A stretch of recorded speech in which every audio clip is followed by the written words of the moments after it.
Hemos invitado a Lourdes Montero, que es feminista conocedora, además de estos temas.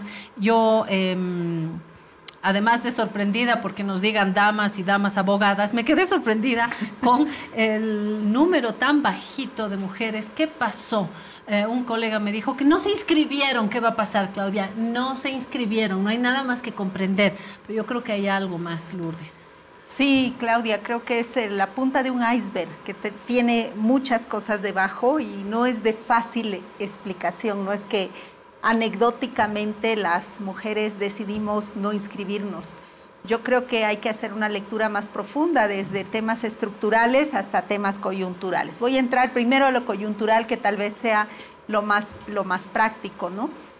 Justo la semana anterior estuvimos llamando a muchas colegas, amigas, abogadas que podrían ser un impulso para el cambio que todos esperamos en torno a la justicia. ¿Para que se inscriban? Para que se inscriban, animándolas, diciéndoles es parte de nuestra lucha, las cuotas, la paridad, es un logro, no podemos retroceder. Y lastimosamente los argumentos que las amigas, las compañeras nos dan tiene que ver con, número uno, la poca credibilidad del proceso, ¿no? Y de que haya como un manoseo, que haya una, digamos, una mala intencionalidad. Y muchas de ellas cuidan mucho su buen nombre y no quieren prestarse pues para un proceso que ellas no lo consideran tan transparente y tan sólido, ¿no? Y Lourdes, ¿cómo lo ves tú? ¿Lo ves transparente? ¿Lo ves sólido? ¿Cómo ves el proceso? Si tú fueras abogada, yo te digo, Lourdes, inscríbete. Mira, Claudia, lo que pasa es que para irte como candidato, creo yo, las mejores personas sienten que necesiten alguna señal del campo político, ¿no? No es que tú vas ahí como si te postularas a cualquier trabajo, ¿no?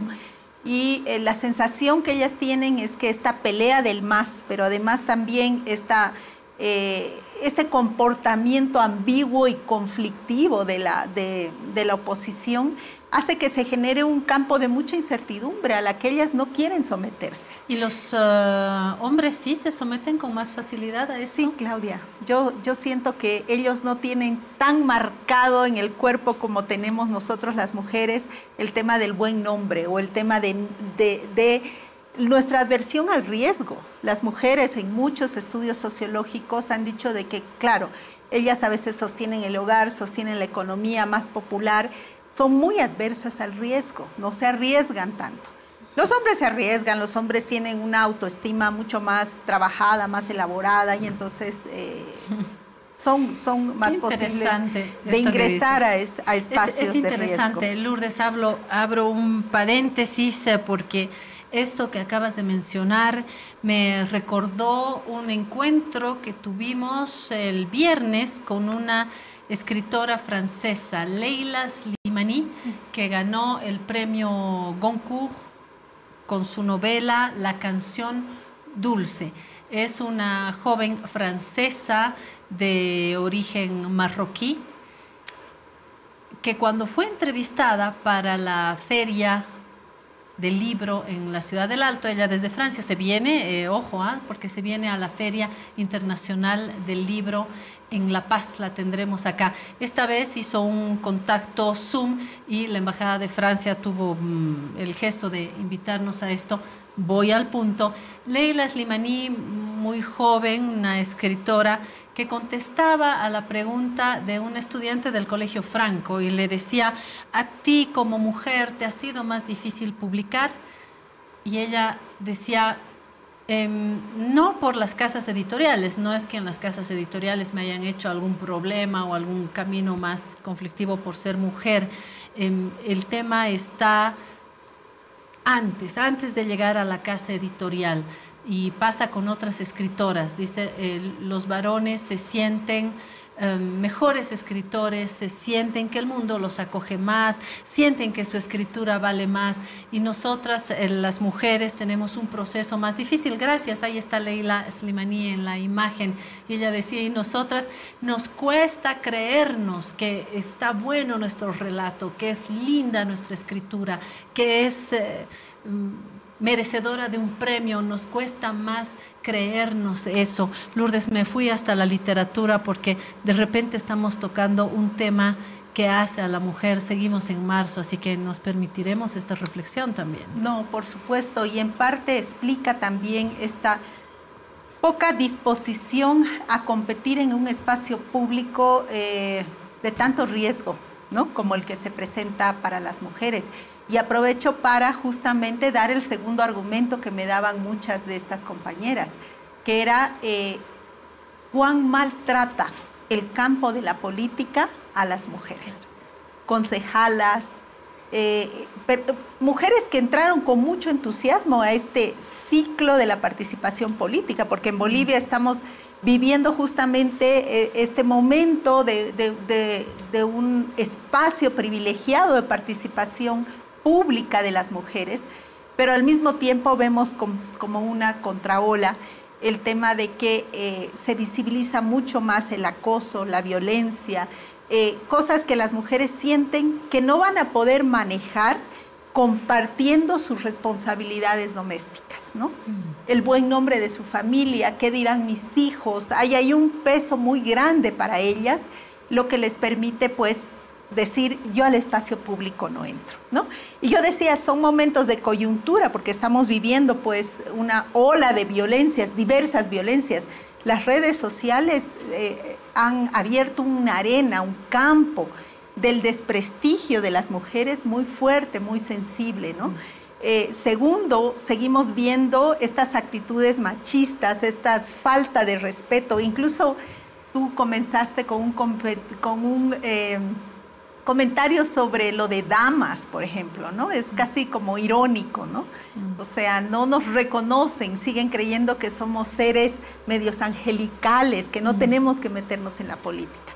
Y luego vemos escenas en que las mujeres están siendo utilizadas como grupos de choque por los partidos políticos, ¿no? Y que, bueno, nos hacen retroceder, es decir, no queremos estar en ese campo o no nos sentimos bienvenidas en ese campo. Yo diría que esa es una coyuntura muy práctica, muy palpable en Bolivia en este momento, pero esto tiene también un correlato con temas estructurales que lo podemos ir conversando después. Aquí yo quiero complementar en este segundo punto y terminar con una pregunta, Lourdes, esto de la violencia hacia las mujeres en los ámbitos públicos, es decir, van a golpear, qué paradójico, más duro contra una mujer por una serie de herramientas que ya las conocemos que a un varón. Y el riesgo es doble en la política, donde la muerte ha sido el mayor de los castigos. Si no, miremos algunos casos que han terminado en eso, en la muerte de autoridades electas o en la situación de haberse visto confrontadas a renunciar, obligadas a renunciar, pero que tienen otras formas de manifestación en la vida pública y esencialmente en la vida política. Lourdes, te cito dos situaciones que hemos recibido acá en La Razón. Entrevistamos a la presidenta de la aduana, Karina Cerrudo, y le decía en qué momento como autoridad mujer se ha sentido más incómoda, más achicada, discriminada. Y la presidenta de la aduana dijo, cuando estoy en una reunión con un asesor técnico y en la reunión ya lo miran al asesor nomás y me puentean con la mirada, porque ya es a él, al asesor, y ya una queda de adorno. Y la embajadora de Francia también estuvo acá junto a otras 4 embajadoras mujeres y dijo, cuando estoy con mi segundo, creen que el embajador es él, porque sí, y entonces cada vez hay que aclarar que la embajadora es ella. Son pequeños detalles y ahí en esos pequeños detalles está el diablo. Mi pregunta, Lourdes, esto del tiempo, hablas de las labores en el hogar, ¿en qué medida esto interfiere en la comprensión? ¿Qué tiene que ver finalmente en el que una mujer se postule o no en estas elecciones judiciales? Hay factores objetivos, ¿no? El tiempo, cuánto tiempo yo voy a dedicarle a esto, a una función pública muy exigente, y voy a abandonar, entre comillas, mi hogar. Ese es un factor objetivo.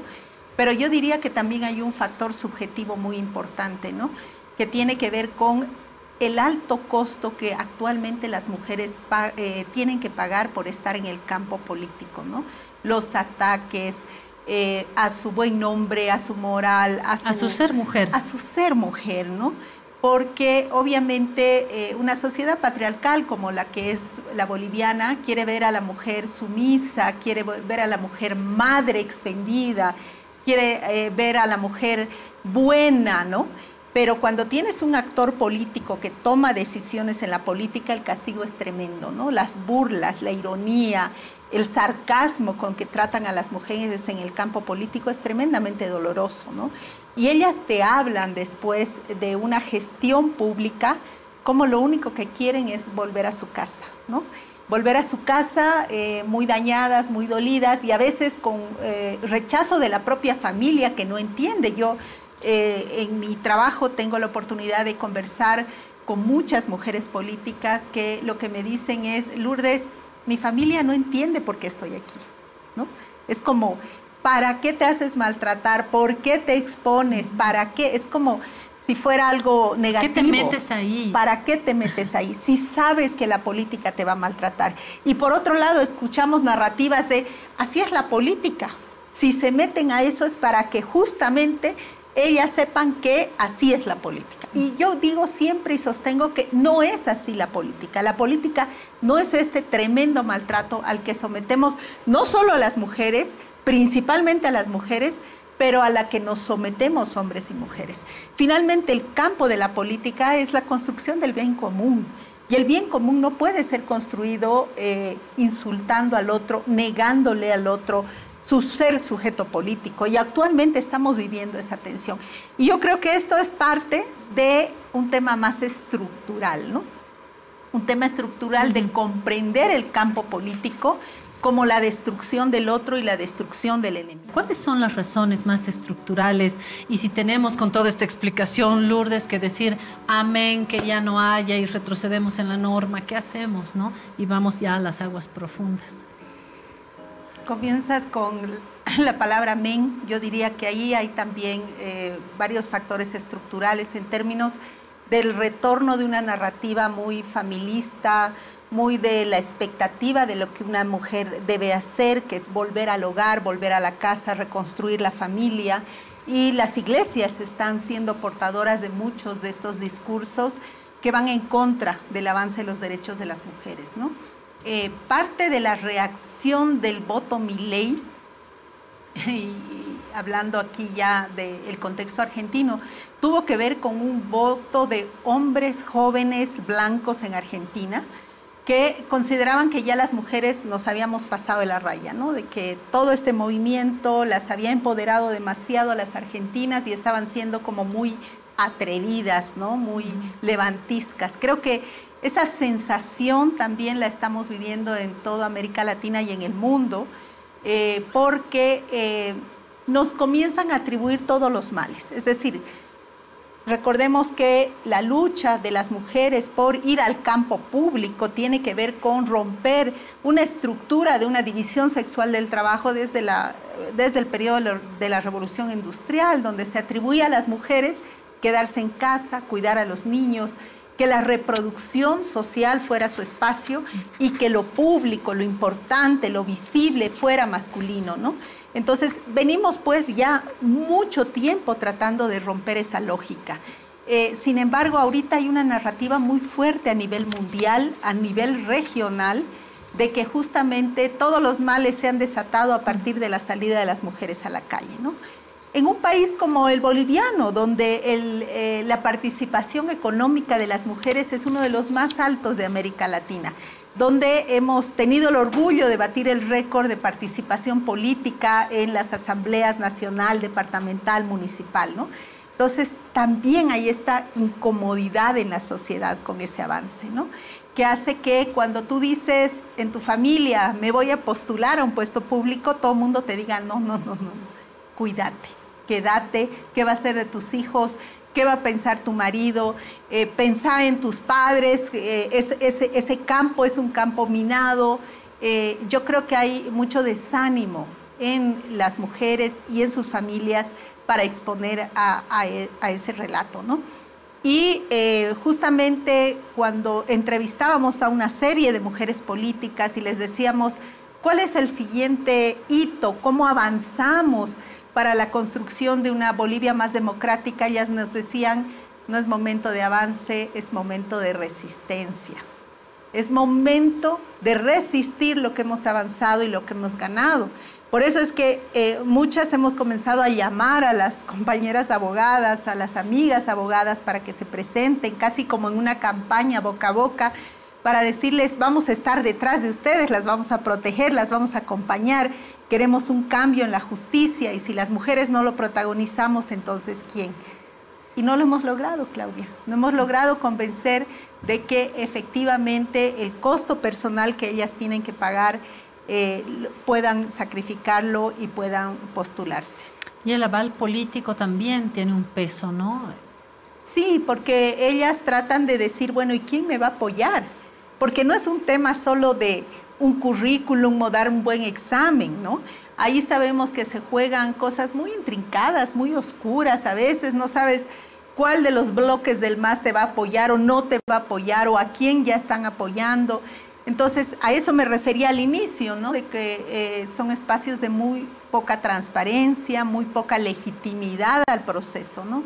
Y nos apena mucho porque se está jugando justamente el futuro de la justicia y la justicia es lo más preciado que puede tener un Estado para proteger a hombres y mujeres.